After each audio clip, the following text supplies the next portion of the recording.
नमस्कार, आप देख रहे हैं केबीसी न्यूज। बिहार सरकार सहकारिता विभाग की नई पहल शुरू हुई है।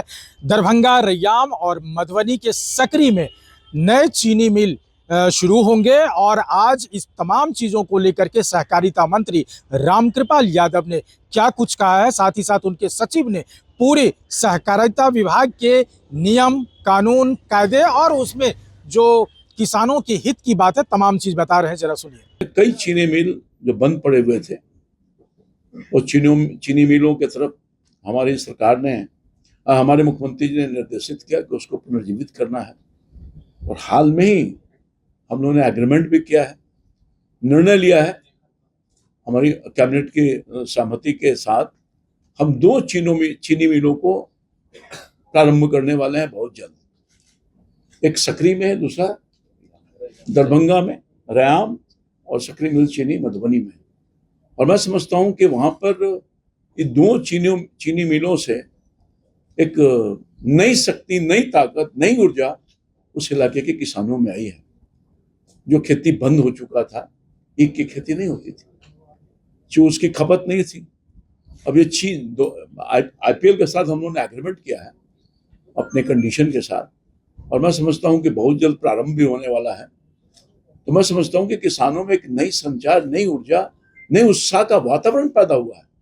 वहां के किसान जो एक की खेती छोड़ दिए थे, प्रारंभ कर दिया। जैसा कि बताया गया, रजिस्ट्रेशन हो रहा है, कोऑपरेटिव जुड़ रहे हैं और बहुत जल्द हम चाहते हैं समय सीमा के अंतर्गत ये दोनों चीनी मिल को चालू करें। और सरकार की मंशा है और भी जितने चीनी मिल हैं एक एक करके हम उसको चालू करने का काम करेंगे, ताकि किसानों की अर्थव्यवस्था मजबूत हो सके और बेरोजगारी भी दूर हो सके। और ये योजना आगामी जो रबी का मौसम है उससे लागू होगी।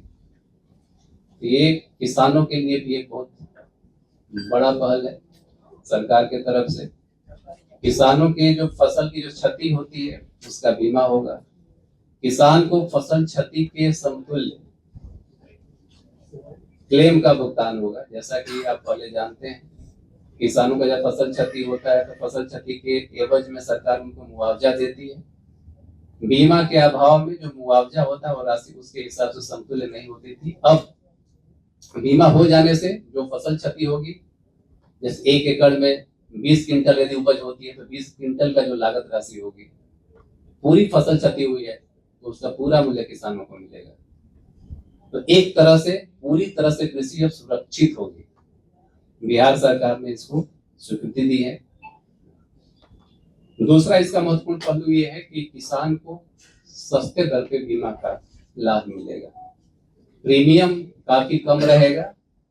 प्रीमियम का जो बैलेंस राशि होगा उसको राज्य सरकार और भारत सरकार दोनों मिल करके CSS स्कीम के तहत भुगतान करेंगे। तो किसान पर वित्तीय बोझ बहुत ही कम पड़ेगा। योजना की पारदर्शिता सुनिश्चित कराई जाएगी। जो पहले के हम लोग के अनुभव थे, ये योजना पहले 10 वर्ष पहले लागू की गई थी, तो उसके जो अनुभव थे उससे सीखते हुए हम लोगों ने योजनाओं के प्रावधान में कई तरह की पारदर्शिता का व्यवस्था किया है। भारत सरकार ने भी कई तरह के इसमें सुधार किए हैं। राज्य को अपना मॉडल सेलेक्ट करने की छूट है। विकास आयुक्त महोदय की अध्यक्षता में एक कमेटी, उच्च स्तर की कमेटी बनी हुई है। वो निर्धारित करेगी कि किस मॉडल को सेलेक्ट किया जाए, कौन कौन फसलों को डाला जाए इत्यादि। ये सब उच्च स्तर के निर्णय होंगे और प्रत्येक सीजन में।